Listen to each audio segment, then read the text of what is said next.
going.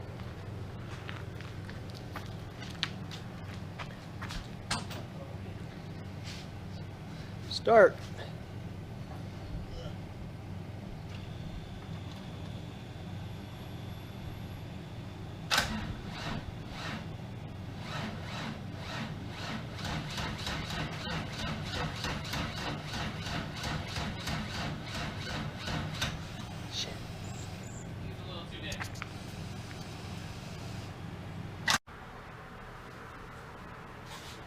Okay, so just to catch everybody up to speed, I'm gonna start doing this video log of everything that's going on with this car starting from now on. I should have started doing this years ago. I started building this car 2014. I think I bought it from this guy Blair in the end of 13 before I deployed. Bought it, immediately deployed. Just started buying tons of parts for the car. I bought it as a rolling shell with no motor, complete interior. Pretty much had nothing on it except for just some OEM wheels, some cheap coilovers, just bare interior. The engine bay was pretty much cleared out other than some harnesses, the original harness that was in it. He had turbo VR6 in it when I bought it, but I could not afford it at the time because I had multiple other cars. So I just asked him for the shell. Probably would have been easier in the long run to just spend the extra money or start paying him while I was on deployment, but I wanted the car then. So since then, I've gone about acquiring lots of random parts, surfing Amazon and Vortex forums, and have just acquired a lot of random stuff that is kind of hard to find, maybe just a little more expensive than what most people feel like paying for, but this is my first Volkswagen I ever built, and so I'm not familiar with Volkswagens, their motors, or a Corrado, but I've always loved the Corrado. Ever since I was a younger dude, one of my older buddies, or one of my buddy's older brothers, had a black Corrado VR6 with a supercharger on it, and the thing sounded amazing, and I loved the car whenever you drive around town. So it was like fate that I would find a black one as well. But I'm gonna keep updating these videos and giving run-throughs on the car so everybody can see the build where it is now.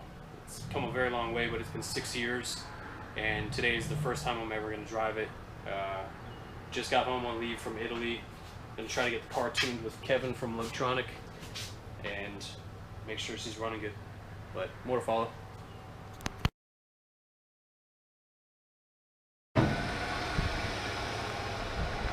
So going first startup for me, since we almost blew the motor up last, well, 2 Januaries ago.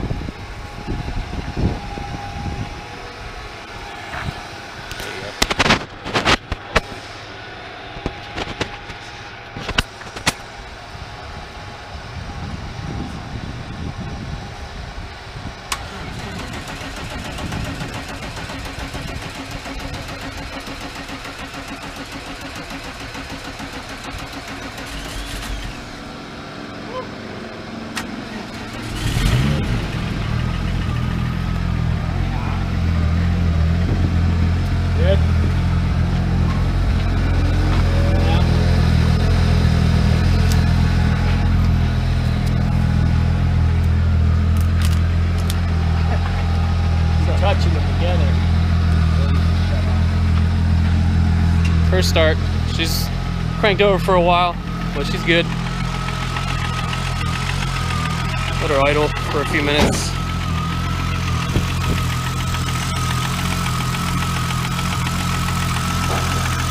Keep going from there.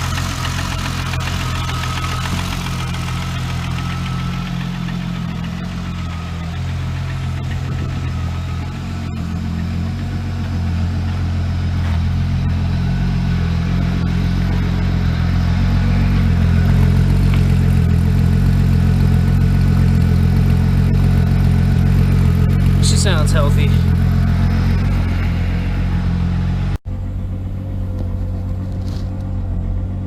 Okay, so hopefully my thermostat works. Got no tack. It's kinda sounds like not so great.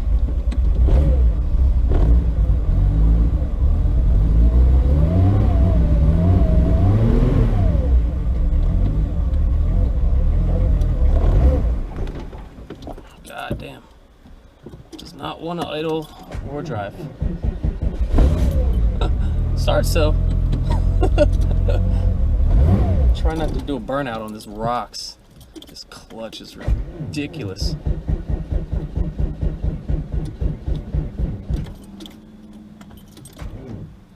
And the battery's dead. Okay.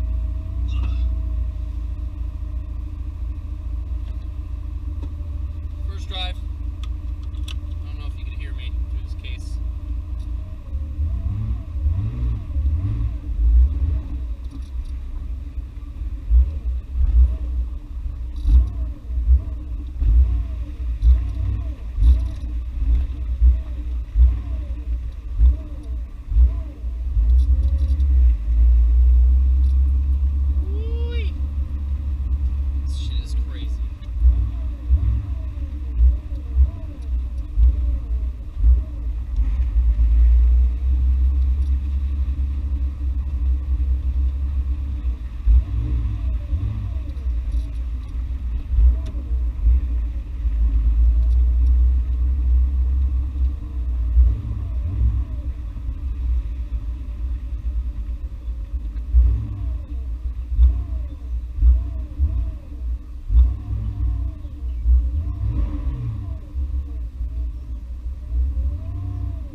What's up, guys? As you can see, the Corrado's, she's up already. I don't really have any video from it, but the other day I was driving around just breaking it in, getting some miles on it while I'm waiting to get my tune done. Just been driving it locally, went over, did some yard work at my grandmother's, left, drove across town, put about 20 miles on it, pulled up to a light downtown, everything was good, and somebody flagged me through the intersection, and as soon as I started going, a loud pop and some clunking. Coasted in through the intersection, heard it clunking more, got out, started pushing it. Motor was good. I could hear it idling fine once I put it in neutral. Sorry.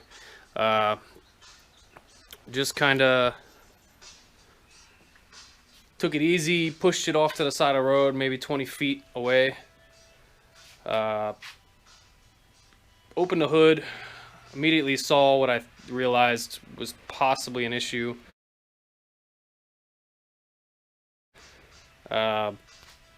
Axle cup, well, a transaxle attach point to the cup on the transmission driver's side. I don't know if I'll be able to see it here. Let me get some more light.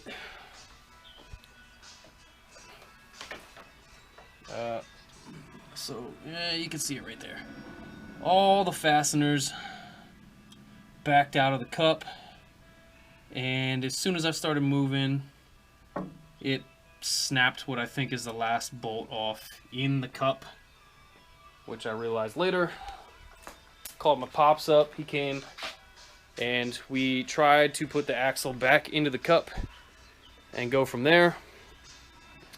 Yeah, here, let's get a shot of the engine bay real quick. Yeah. Tried putting it back in, realized one of the bolts is bent, that I can't even get it out of the axle end.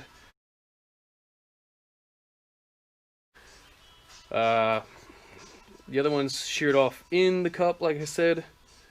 Tried getting a couple more threaded. I managed to get one threaded and then realized it was pretty much hopeless.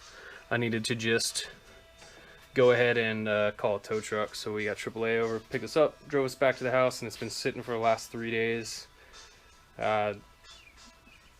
Really just didn't care about working on it the day I got it back because I was so frustrated.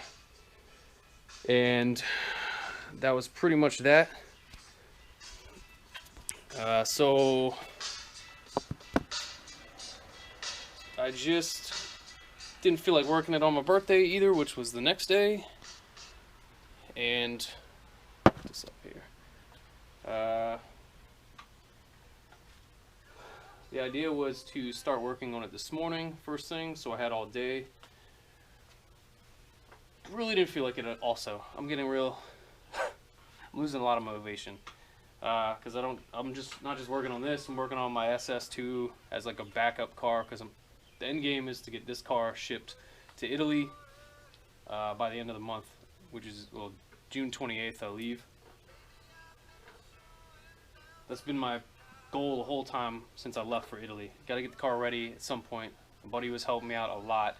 Love you, Brandon. We almost, well, I didn't install something on the car when I was originally installing it, or assembling the motor, and yeah, I'll put that in a different video. But the motor almost blew up. We had to get it rebuilt. I had it sent back to Brandon's place because I was in Italy already. So that put a huge burden on him. I offered to pay him, and he did a bunch of work for me, putting the motor back together and back in the car, getting it running, getting the wiring and the ECU from Kevin at Electronic. Got it going good for me, and then obviously we got it transported up from South Carolina to Pennsylvania, and it's been up here sitting in storage with my parents, and I just got home beginning of June, got to drive it for the first time. A couple little snags, there's still a bunch of parts I need to get so that the car is good. Otherwise, it's a beast. It's just a bass tune right now. that Kevin threw on the ECU. It's pretty spot on except for the idle parameters. Probably needs bumped up a little bit more, possibly some more fuel.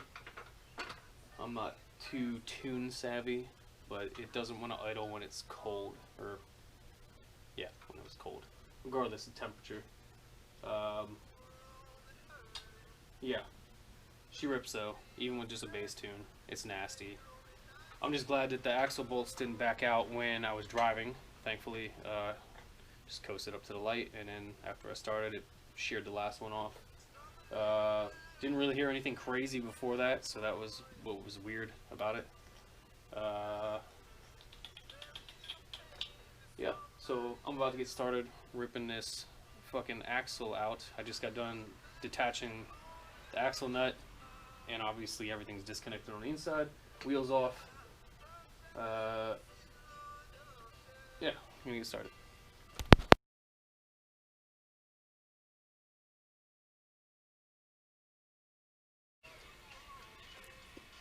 Okay, back. Got the car up on jacks to check out the issue with the trans and the axle coming disconnected from the cup. As soon as I got it on jacks, tried to get the axle out, realized you gotta disconnect the lower control arm, get under the car to start disconnecting the control arm, look up at the transmission next to the cup, and realize I have a hole punched through my trans housing. I don't know, about that big. So that explains where the fluid was coming from that was dripping. I was figuring it was something. I was hoping it was just the seal in the cup, possibly from the impact. But it turns out that the damage was much worse. So I have that issue now. So as you can see, axle is out. I got everything reconnected in case I need to move the car. But we'll see if we can get some sight up in here. I don't know if you can see the hole. So right here, I got a nice size hole. I can feel the gears in there. I don't know where the chunk is, so I feel very... I'm not going to take the chance. I'm either going to take the trans out myself and take it back to Schimmel.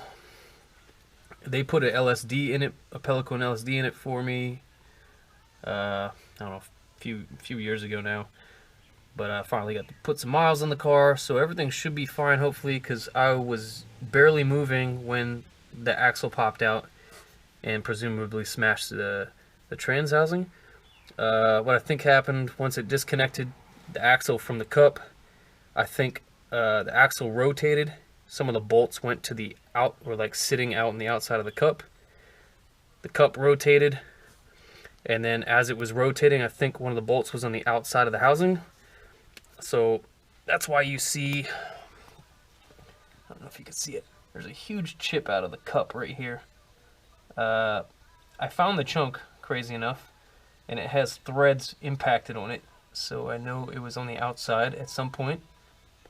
And the bolt got smashed through that. So I'm assuming that happened when the cup was rotated here. And the housing for the end of the transaxle smashed into here because it was wedged and it had nowhere to go. And then it bent a couple of the bolts that are on the transaxle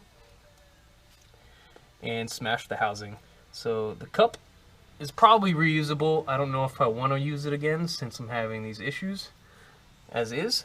And the housing is going to get changed out anyways. So I'm probably going to have Schimmel or maybe another shop take all the internals out of this trans, since I know it was good, and swap them over to a new O2A trans housing and go from there.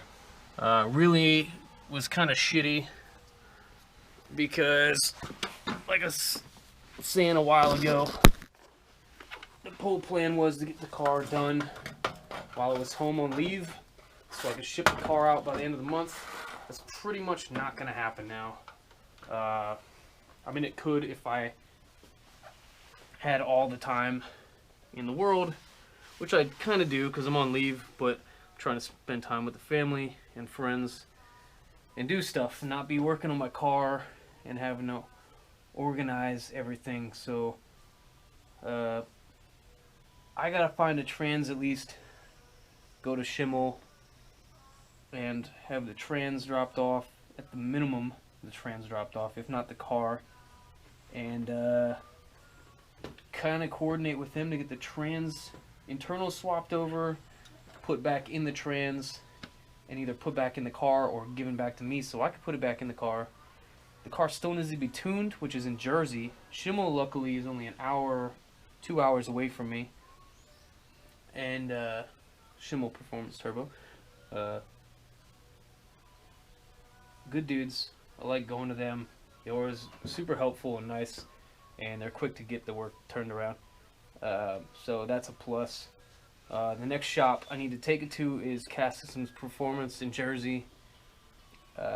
Talked to them briefly the other day, and Kevin at Electronic was talking to them. So we're trying to arrange a dyno time. Obviously this puts a damper on that situation. So got to coordinate with them as well at some point, but obviously after the transmission issue is fixed, and then we will go from there. Yeah, it's just all pending. Thank you.